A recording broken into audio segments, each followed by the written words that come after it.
बिस्मिल्लाहिर्रहमानिर्रहीम। अस्सलाम वालेकुम नादरीन, आप यूट्यूब चैनल देख रहे हैं। मैं इमरान खान हूँ। नादरीन, सबसे पहले और बड़ी खबर ये है कि बलूचिस्तान में जो ज़ियारत के शोधा हैं जिन्हें सड़कों पर रखा हुआ था गुज़िश्ता एक हफ़्ते से ज़ायद हो गए, अब वहाँ पे हुकूमत और लवाहिकीन के बीच में मुआहदा तय पा गया।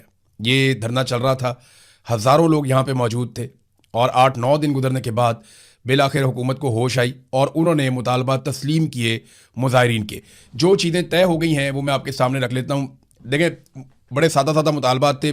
जल्दी से मैं आपको मुतालबात बताता हूँ, फिर आपको बताता हूँ तस्लीम क्या कर लिया गया हुकूमत की जानिब से।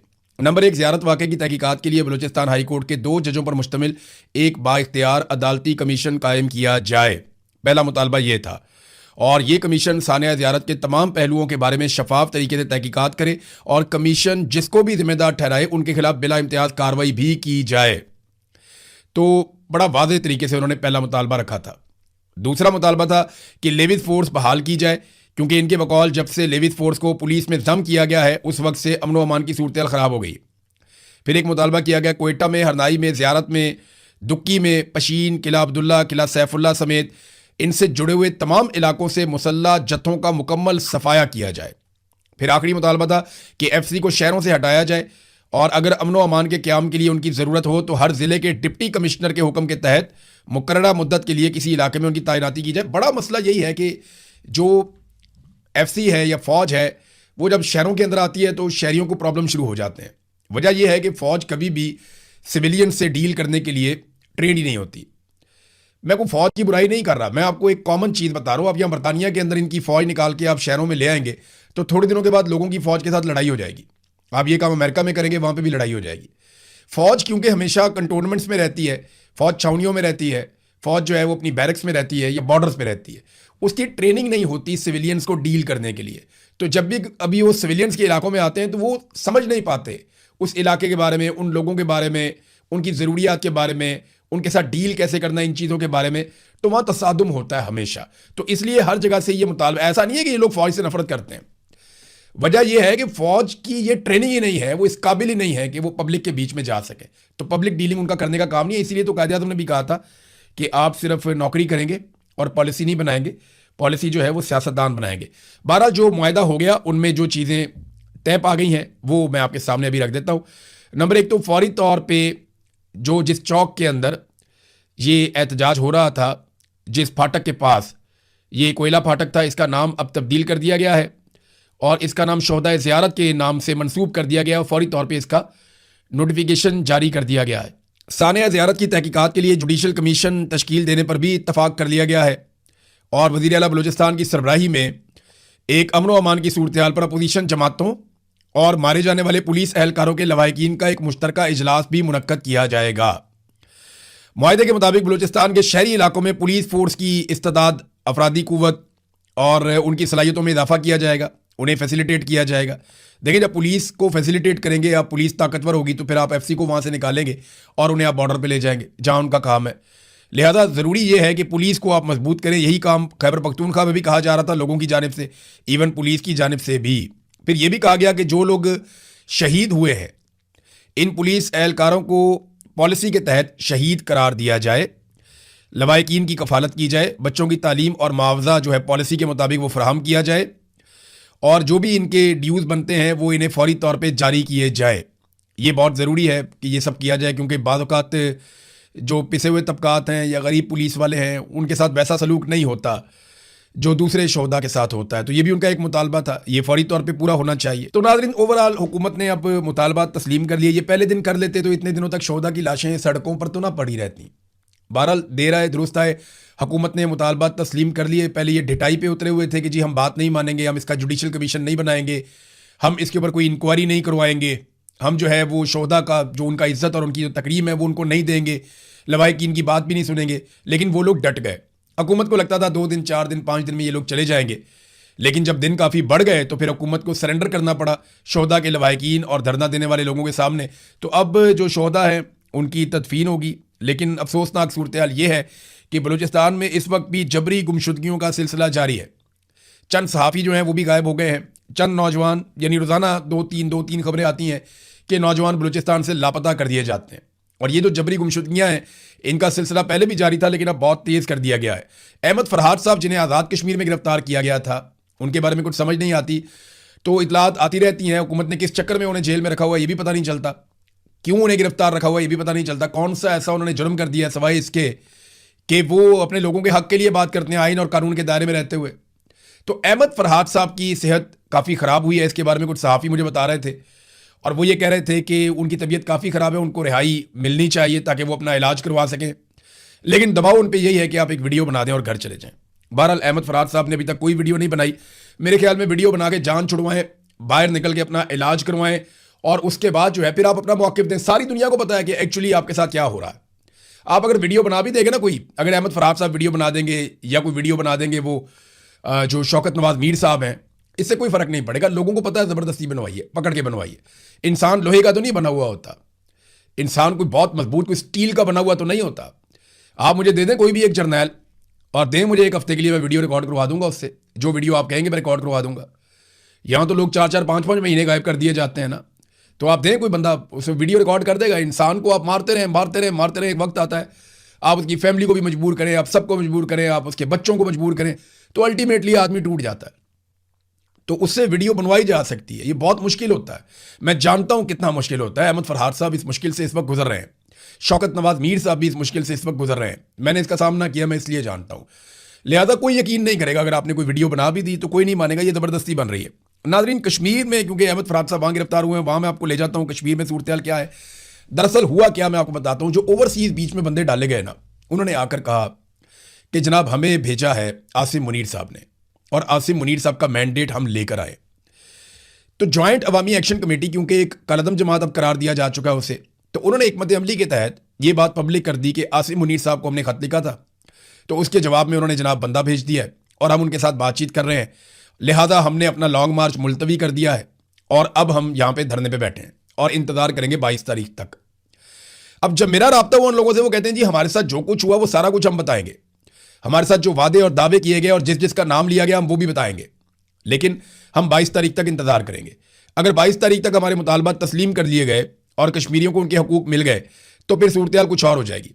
लेकिन अगर 22 तारीख तक सूरत हाल जूं की तूं रहती है और इसी तरीके से डिटाई दिखाई जाती है, तो ना सिर्फ हम हकायक सामने रखेंगे बल्कि हम अपने अगले लायामल का ऐलान भी करेंगे।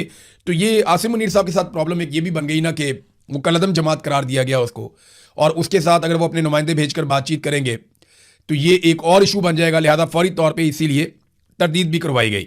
बिलावल जो है वो कश्मीर से वापस आ गए हैं। जो मिशन नूरा कुश्ती है बिलावल का, वहाँ पे PMLN और पीपल्स पार्टी की नूरा कुश्ती, वो नाकाम हो गया क्योंकि PMLN आई नहीं सामने और बिलावल अपोजिशन होने का ड्रामा कर रहे थे। हालांकि वो वहाँ पे हुकूमत में है, बिलावल के पास आज़ाद कश्मीर की हुकूमत है।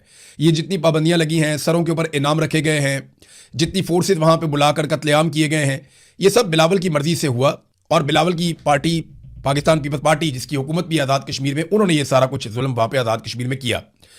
बहरहाल बिलावल 3 दिन तक रहे आज़ाद कश्मीर में और मुजफ्फराबाद में जलसा किए बगैर या कोई कॉर्नर मीटिंग किए बगैर मुजफ्फराबाद से वो वापस आ गए बिलावल।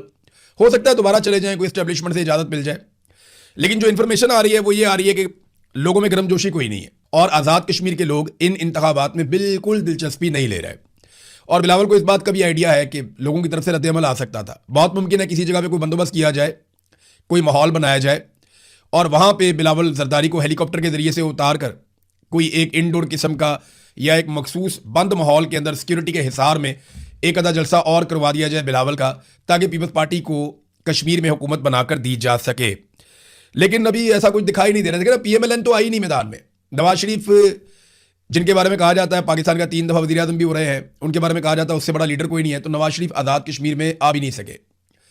इससे पहले वो गिलगित बल्तिस्तान में आए नवाज शरीफ साहब, लोगों ने बिल्कुल रिस्पॉन्ड नहीं किया और मियाँ साहब को गिलगित बल्तिस्तान का दौरा अधूरा छोड़कर जाना पड़ा। अब मियाँ साहब जो है वो आज़ाद कश्मीर आ ही नहीं पा रहे। नवाज शरीफ को इस वक्त कैंपेन के लिए आज़ाद कश्मीर जाना चाहिए था।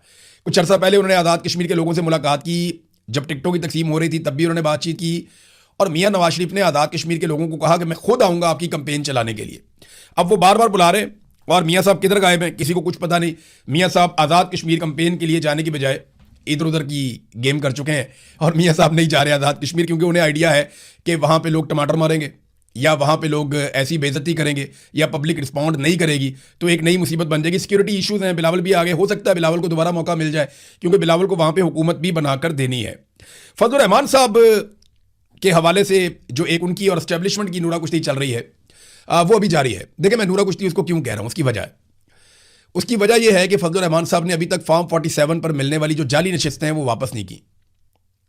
ना उन्होंने एमएनए की सीटें छोड़ी हैं जो उनको जाली दी गई फॉर्म 47 पे, ना उन्होंने सेनेटर्स की वो सीटें छोड़ी हैं जो जाली सीटों के जरिए से उनको मिली, और ना उन्होंने सूबाई असम्बली की सीटें छोड़ी हैं, और ना ही फजलुर रहमान साहब ने वो मखसूस नशिस्तें वापस की हैं जो पाकिस्तान तहरीक इंसाफ से माल गनीमत के तौर पर छीन कर इस जाली सरकार ने और एस्टेब्लिशमेंट ने फजलुर रहमान साहब को तोहफे में दी थी।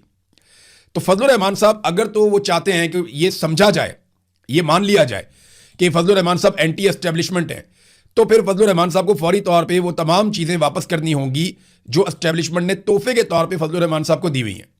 चीज़ें वापस करें ताकि लोग ये समझें कि फजलुर रहमान साहब इनकलाबी हो चुके हैं। लेकिन अगर इमरान खान का मुकाबला करना है तो फजलुर रहमान को बहुत लंबा सफर तय करना पड़ेगा। हो सकता है आजकल में फजलुर रहमान पे कोई मुकदमा दर्ज कर दिया जाए, हो सकता है गिरफ्तार कर लिया जाए, हो सकता है थोड़ा प्रेशर डाला जाए और फजलुर रहमान को हीरो बनाने की कोशिश की जाए मजीद। लेकिन लोग पता कब मानेंगे? लोग तब मानेंगे जिस दिन फजलुर रहमान को और उनके सारे भाइयों को नाअहल कर दिया जाएगा, उनके बेटे को इलेक्शन के लिए नाअहल कर दिया जाएगा। जिस दिन फजलुर रहमान साहब की पार्टी में कोई 15-20 हज़ार लोगों को इकट्ठा गिरफ्तार कर लिया जाएगा, कोई 35-40 हज़ार अफराद के ऊपर FIRs हो जाएंगी, जिस दिन फजलुर रहमान पे 300 मुकदमा दर्ज हो जाएंगे, जिस दिन फजलुर रहमान साहब की फैमिली को गिरफ्तार कर लिया जाएगा, जिस दिन फजलुर रहमान साहब की पार्टी के कारकुनान 8-8, 10-10 हज़ार की तादाद में पकड़ के जेलों में भर दिए जाएंगे, जिस दिन फजलुर रहमान साहब की पार्टी के लोगों को जबरी तौर पर गुमशुदा किया जाएगा, उनकी पार्टी का इंतखाबी निशान छीन लिया जाएगा, उनकी पार्टी की रजिस्ट्रेशन ख़त्म कर दी जाएगी और उनकी पार्टी के लोगों को अगवा करवा के उनसे बयान दिलवाए जाएंगे कि मेरा फजलुर रहमान साहब की पार्टी से या फजलुर रहमान से कोई ताल्लुक नहीं है, पाक फौज जिंदाबाद। जब इस किस्म के बयानात आएंगे तो फिर हमें लगेगा कि शायद अब फजलुर रहमान साहब इमरान खान साहब वाले रास्ते पे चल रहे हैं या वो इनकलाबी बनने जा रहे हैं। जिस दिन फजलुर रहमान समेत उनकी सीनियर क़यादत सारी की सारी जेल में चली जाएगी ना, जब फजलुर रहमान साहब को जेल में बिल्कुल ऐसे रखा जाएगा जैसे एक कैद तन्हाई है, फजलुर रहमान साहब किसी को मुलाकात नहीं कर पाएंगे, ना उनकी आप तस्वीर देख पाएंगे, ना आप उनकी वीडियो देख पाएंगे, ना आप फजलुर रहमान साहब का कोई आवाज़ सुन पाएंगे, तो फिर ऐसा महसूस होगा कि जैसे फजलुर रहमान साहब अब इनकलाब के रास्ते पे चले। तो फजलुर रहमान साहब के लिए मशवरा ये है कि ये बहुत लंबा और कठिन सफ़र है, आपसे नहीं होगा। आपने बड़ी पुरसाइश ज़िंदगी गुजारी है, आप स्टेटस को का हिस्सा है, आपके बड़े अच्छे ताल्लुकात हैं सबसे, आप ताल्लुकात बनाकर रखें, लोग आपकी बातों में नहीं आएंगे। ये नूरा कुश्ती कुछ भी नहीं बेचती। अगर आपने इमरान खान बनना है तो इमरान खान वाली कुर्बानियाँ आपको देनी पड़ेंगी। नंबर 2, अगर आप ये कहते हैं कि आप इनकलाबी बन गए हैं तो मिलिट्री एस्टेब्लिशमेंट की तरफ से दिए गए तोहफे यानी फॉर्म 47 की सारी सीटें, चाहे वो सेनेट की हैं, कौमी असम्बली की हैं, सूबाई असम्बली की हैं या मखसूस नशिस्तें हैं, वो सारी नशिस्तें आप वापस करें और साथ ही साथ आप 26वीं और 27वीं आईनी तरमीम के लिए और पाकिस्तान में रजीम चेंज ऑपरेशन करने के लिए इमरान खान साहब से और पूरी कौम से माफ़ी मांगें। तो फिर तो फजलुर रहमान साहब बात बन जाएगी। देखिए, फजलुर रहमान साहब की जगह जो असल में बंदा लड़ाई लड़ गया ना, वो जावेद हाशमी साहब है। जावेद हाशमी साहब को गिरफ्तार किया गया, 79 साल उनकी उम्र है, यानी 80 साल के होने वाले हैं। उनकी सालगिरह का दिन था और जिस दिन उनकी सालगिरह थी उस दिन जावेद हाशमी साहब को उनके घर से गिरफ्तार किया गया। ये आदमी वाकई अपने ज़मीर का कैदी है, ये वाकई एस्टेब्लिशमेंट का बागी है और मुज़ाहमत का एक मीनार है जावेद हाशमी। आप देखें ना, नवाज शरीफ कितना बदकिस्मत है। इस आदमी ने, नवाज शरीफ जब मुल्क छोड़ के चला गया डील करके परवेज़ मुशर्रफ से, तो ये आदमी तब भी डटा रहा, ये खड़ा रहा नवाज शरीफ के साथ, इसने लंबी जेलें काटी। लेकिन आज उसी नवाज शरीफ की बेटी की हुकूमत है पंजाब में और भाई की हुकूमत है वफाक में और उसी जावेद हाशमी को उसके घर से गिरफ्तार किया जाता है। कमाल नहीं कर दिया नवाज शरीफ ने, नवाज शरीफ की बेटी ने और उसके भाई ने। ये बेफैज़ ख़ानदान है। ये कल को अभी ये बाजवा के खिलाफ बोलते हैं, इससे पहले औरों के खिलाफ बोलते थे, मुशर्रफ के साथ डील की, फिर मुशर्रफ के खिलाफ बोलते रहे, अभी ये कल को आसिम मुनीर के खिलाफ भी बोलेंगे। आजकल तो ये हर वक्त ये कहते हैं ना आसिम मुनीर ये हैं वो हैं, कल को ये आसिम मुनीर के खिलाफ भी बोलेंगे, आप ये याद रखिएगा। जावेद हाशमी साहब ने जो आखिरी ट्वीट किया, वो ट्वीट जावेद हाशमी साहब का जर्नैलों के बारे में था और उन्होंने कुछ मिसालें देकर याया खान की या बाकी जर्नैलों की उन्होंने बताया किस तरीके से पाकिस्तान को तबाह बर्बाद किया गया और उन्होंने कहा कि आज भी उसी रास्ते पे आप लोग चल रहे हैं। तो उसके बाद अचानक से फिर गिरफ्तारी के लिए सारा सिस्टम मुतहर्रिक हो गया और बिलाखिर जावेद हाशमी साहब को गिरफ्तार कर लिया गया। अगर कोई इस वक्त इनकलाबी है तो जावेद हाशमी है, मौलाना फजलुर रहमान नहीं है। 1000 मौलाना फजलुर रहमान निकलते हैं एक जावेद हाशमी में से। और जावेद हाशमी अपने मुंह से कह चुके हैं कि जो तकलीफें और जेल इमरान खान ने काटी है मैंने कभी नहीं काटी, या इतनी तकालीफ तो हमने भी कभी नहीं देखी। नाज़रीन, पेट्रोलियम मसनूआत की कीमतों में इजाफा कर दिया गया। लगे हाथों में आपको बता देता हूं कितना इजाफा किया गया, कैसे इजाफा किया गया।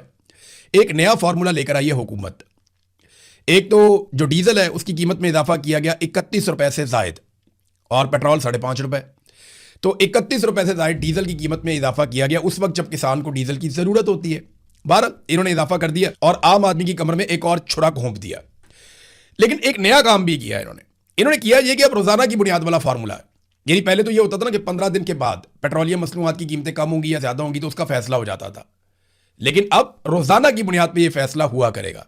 यानी आज पेट्रोल की कीमत बढ़ाई है, कल थोड़ी सी कम करके परसों फिर बढ़ा सकते हैं, फिर बढ़ा सकते हैं, फिर बढ़ा सकते हैं। तो रोजाना की बुनियाद के ऊपर ये पेट्रोलियम मसनूआत की कीमतों को कम या ज्यादा कर सकते हैं। और ये करते हुए उन्होंने कहा जी हमने अवाम के ऊपर कोई बोझ नहीं डाला। और जब ये वुज़रा प्रेस कॉन्फ्रेंस कर रहे थे ना, तो उस वक्त सामने जो लोग बैठे हुए थे वुज़रा की प्रेस कॉन्फ्रेंस में, उनकी शक्लें सहाफ़ी भी नहीं पहचानते। आप अंदाज़ा करें कि 2 वज़ीरों ने प्रेस कॉन्फ्रेंस की और यहां पे अली परवेज़ मलिक थे और अता तारड़ थे। ये 2 लोग प्रेस कॉन्फ्रेंस कर रहे हैं और इनकी प्रेस कॉन्फ्रेंस में सामने ऐसे लोग बैठे हुए हैं जिन्हें कोई पहचानता ही नहीं है, यानी उनमें से कोई जर्नलिस्ट नहीं है। इस्लामाबाद के जर्नलिस्ट से मैंने पूछा, मैंने कहा ये कौन लोग हैं? उन्होंने कहा यार पता नहीं, ये कोई मुलाजिम है किसी महकमे के, इनको लाके यहाँ बैठा दिया और सहाफ़ियों के बगैर ही इन्होंने प्रेस कॉन्फ्रेंस खड़का दी है। यानी अब ये सहाफ़ियों से भी डरना शुरू हो गए, इनके ये हालात हो गए। तो अपने चंद बंदे छोटे मोटे बुला के तो इन्होंने ये प्रेस कॉन्फ्रेंस कर दी, जनाब अब रोजाना की बुनियाद के ऊपर हम पेट्रोलियम मसनूआत की कीमतें बढ़ाएंगे, आम आदमी के ऊपर हम बोझ नहीं डाल रहे। ये एक तरफ दावा, और दूसरी तरफ लेवी कितनी है? 80 रुपए। 80 रुपए तो इजाफी लेवी वसूल कर रहे हैं, बाकी टैक्सेस अलग है, और कह रहे हैं कि हम आम आदमी पे बोझ नहीं डाल रहे टैक्सों का। तो ये क्या डाला हुआ है अपने आम आदमी के ऊपर? तो अब ये करेंगे ये कि आलमी मंडी में जैसे ही थोड़ी सी कीमत बढ़ेगी ना, उसी दिन पाकिस्तान में बढ़ा देंगे, और जैसे ही आलमी मंडी में कीमत कम होगी ना, तो ये कहेंगे जी 15 दिन बाद पेट्रोल आएगा, हम कम करेंगे। यानी 1.5 महीने का स्टॉक हमारे पास पड़ा हुआ है। तो ये करेंगे वही जो ये पहले से करते आए, कीमत बढ़ानी है तो एकदम बढ़ाएंगे, कम करनी है तो बहुत दिन बाद कम करेंगे, और आवाम की जेब के ऊपर डाके डालेंगे। रोजाना की बुनियाद पे इसलिए कर रहे हैं कि जब ये 15 दिन बाद करते हैं ना तो खबर बन जाती है। रोजाना करेंगे तो आहिस्ता आहिस्ता लोग आदी हो जाएंगे कि यार ये तो रोज का काम है, ये कभी बढ़ा देते हैं कभी कम कर देते हैं, तो हम इसके ऊपर क्या खबर करें। तो इन्होंने एक नया फॉर्मूला इसीलिए ये लेकर आए हैं कि खबर ना बने, पैसा ज्यादा इकट्ठा हो, और पेट्रोल की कीमत जब कम करें तो वो देर से करें, और जब बढ़ाएं तो वो फौरी तौर पर बढ़ाएं।